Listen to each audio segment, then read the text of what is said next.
Hello friends, मैं धीरज, आप सभी को हमारे यूट्यूब चैनल धीरज स्टडी 2 में स्वागत है। हम आज जो टॉपिक पर बोलने वाले हैं, जो आप लोगों के बीच एक वीडियो जो साझा करने वाले हैं, उस वीडियो में आपको बताएंगे बहुत इंपॉर्टेंट बात है, बहुत ज़्यादा इंपॉर्टेंट बात है। आप बिहार बोर्ड 2020 एग्ज़ाम की तैयारी कर रहे हैं, आपका पेपर 100 या 50 मार्क्स का इंग्लिश है, आप इंग्लिश के लेकर परेशान हैं, आपके पास कम टाइम है, तो कम टाइम में कैसे आप इंग्लिश को अच्छे से तैयारी कर लीजिएगा और आप इंग्लिश में अच्छे मार्क्स लेकर आइएगा, वह टिप्स आपके बीच साझा करेंगे। ठीक है, तो हम इसमें जो साझा करने वाले क्या, तो इंग्लिश पेपर का टिप्स। ठीक है, तो आपको बता देता हूँ कि जो बिहार बोर्ड इंटर में इंग्लिश में अच्छे मार्क्स चाहिए तो क्या करना होगा, ये पूरा टिप्स को देखना होगा। और देखने के लिए यदि आपके पास अभी टाइम है तो देखिए, यदि अभी टाइम नहीं, आधा वीडियो आप देखते हैं अभी और आधा बाद में देखते हैं, तो बिल्कुल भी नहीं, आप ऐसा नहीं कीजिए। आपके पास जब टाइम हो तभी आप वीडियो का ये देखिए। ठीक है, और आपको अभी कॉपी और पेन ले लीजिए और जो बात बताएंगे थोड़ा थोड़ा पॉइंट आप उसको लिख लेना है, आपको कैसे तैयारी करना है। ठीक है, तो यहाँ देखिए, सबसे पहली बात है क्या, आप अंग्रेजी में अच्छे अंक चाहिए होता है, सभी को इंग्लिश में कम से कम मार्क्स अच्छा होना चाहिए। ठीक है, तो अभी से क्या करना है, अभी से कम टाइम में, 1 महीना पास आपके पास टाइम है, लेकिन क्या करना है आपको, अभी से स्पेलिंग पर ध्यान देना है। आपके एग्जाम में ज़्यादा नंबर किस पे करता है, इंग्लिश के स्पेलिंग पे करता है, तो अभी से ही क्या कीजिए, स्पेलिंग पर ध्यान दीजिए और ग्रामर की नियमित पढ़ाई करना है। ठीक है, ग्रामर को मतलब स्पेलिंग पर भी ध्यान देना। आप ये नहीं डिक्शनरी लेकर निकाल के स्पेलिंग याद करने लगे, ऐसा नहीं।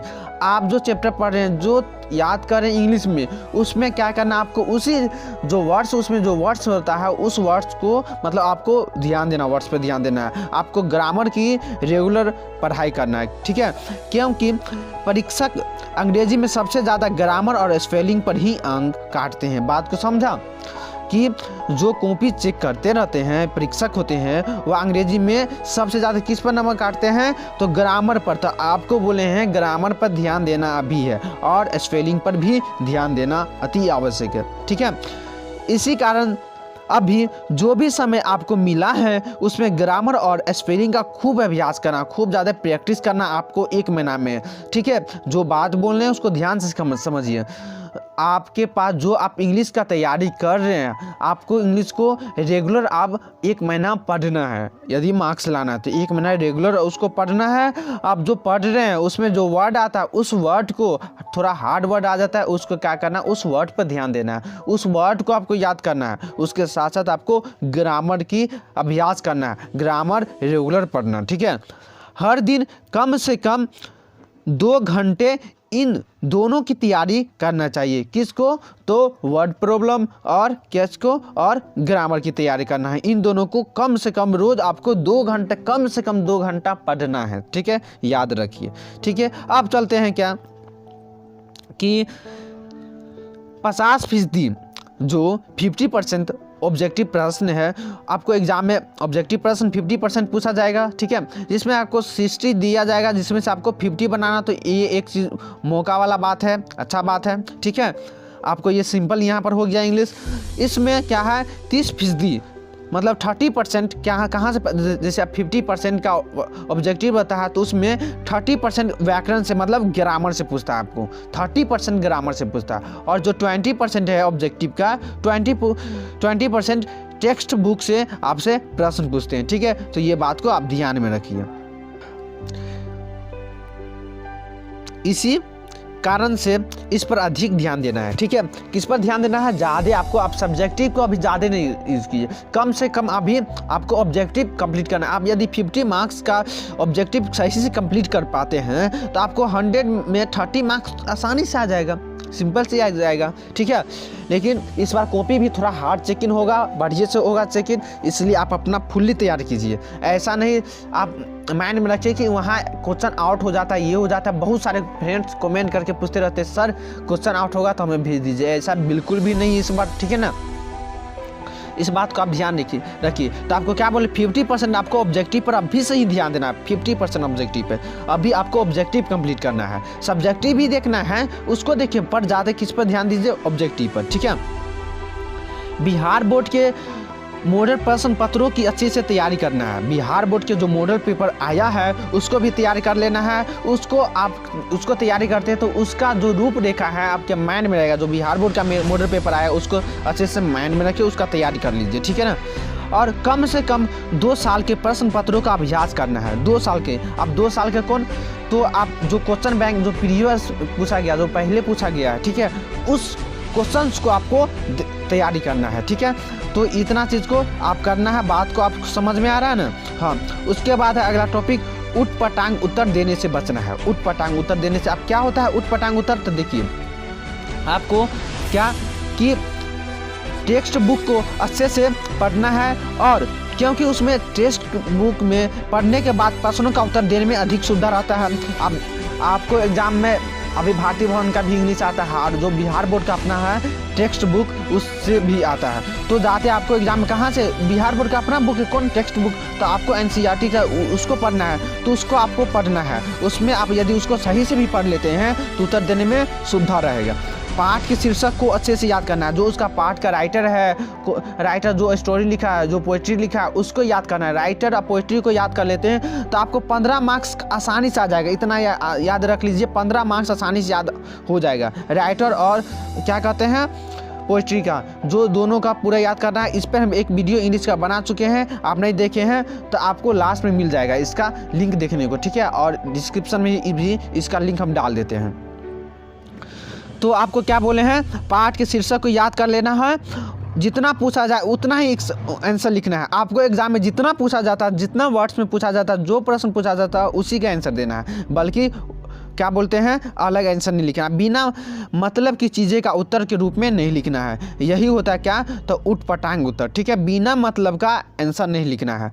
हर दिन 5 से 8 घंटों की पढ़ाई आपको करना है। क्या करना है, 5 से 8 घंटों की पढ़ाई अभी कम से कम करना, 5 से 8 घंटों की, क्योंकि आपको कोचिंग जाना रहता है। आप कहीं भी कोचिंग पढ़ रहे हैं तो आपको कोचिंग जाना रहता है, तो कहाँ कोचिंग में ज़्यादा से ज़्यादा 2 घंटा पढ़िए, 3 घंटा पढ़िए, फिर भी आपके पास 8 घंटा है। 8 घंटा आसानी से मिल जाएगा।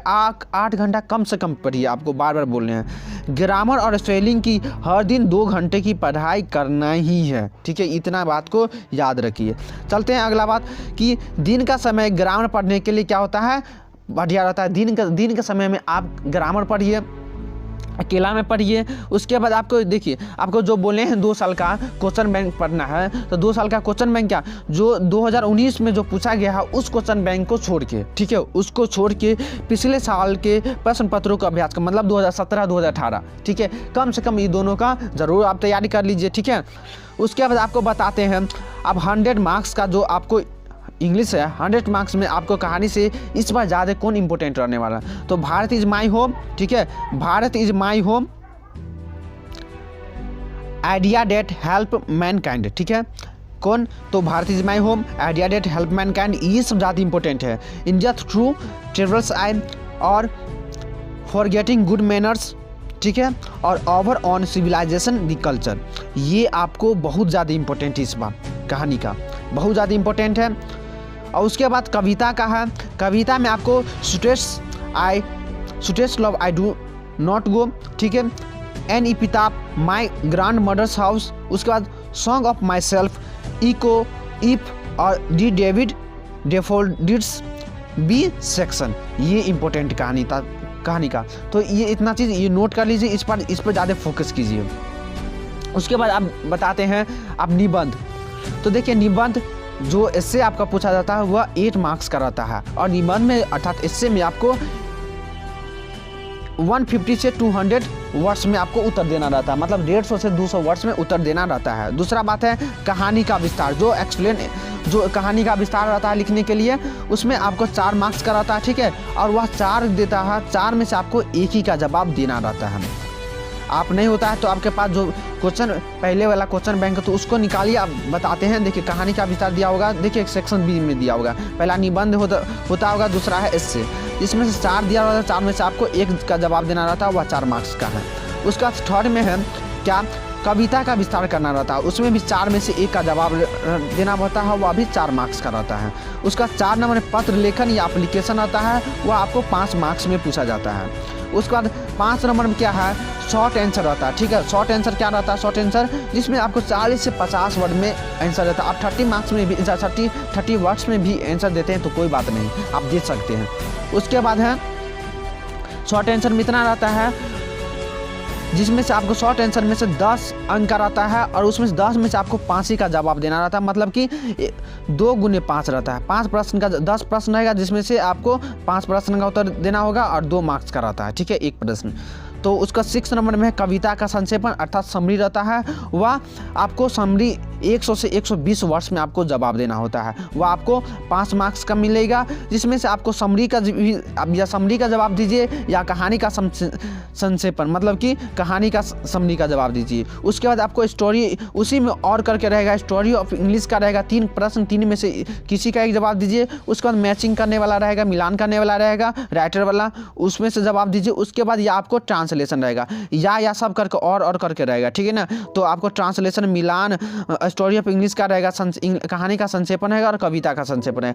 इस पूरे में से आपको क्या 3 ही प्रश्न बनाना है। 3 प्रश्न पर मतलब प्रत्येक प्रश्न 5 नंबर का होता है, 3 गुने 5। ठीक है, मतलब 15 मार्क्स का यहाँ हो जाता है। तो ये 50 मार्क्स का ये बता दिए और 50 मार्क्स का ऑब्जेक्टिव होता है, तो इस पर आपको ज़्यादा ध्यान देना है। ठीक है, ये 1 महीना के अंदर में, तो ये बात याद रखिए।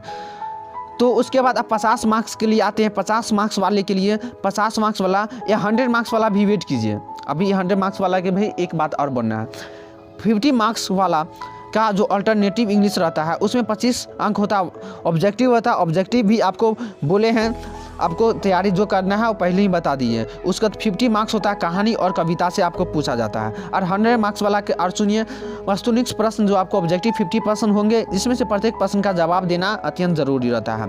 उसका अभी 60 प्रश्न देता है, उसमें 60 में से आप 50 क्या ही जवाब दीजिए।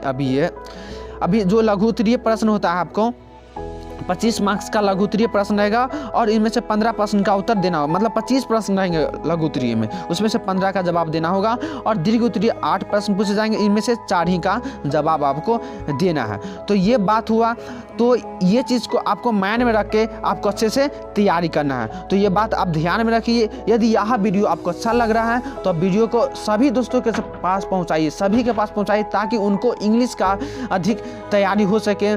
चूँकि ये बात जो बताए हैं हम, ये बहुत अच्छा टॉपिक है और बहुत बढ़िया से हम बात को आसानी सिंपल भाषा में आप समझाए हैं, तो बहुत बेस्ट है। ठीक है, तो सभी के पास पहुंचाइए, चूँकि सभी को डर इंग्लिश में रहता है, तो आप इंग्लिश में कम से कम सभी का हेल्प करवा दीजिए। तो आपको वीडियो यह शेयर करना होगा। तो हम मिलते हैं आपको अगले वीडियो में। थैंक्स फॉर वॉचिंग, धन्यवाद।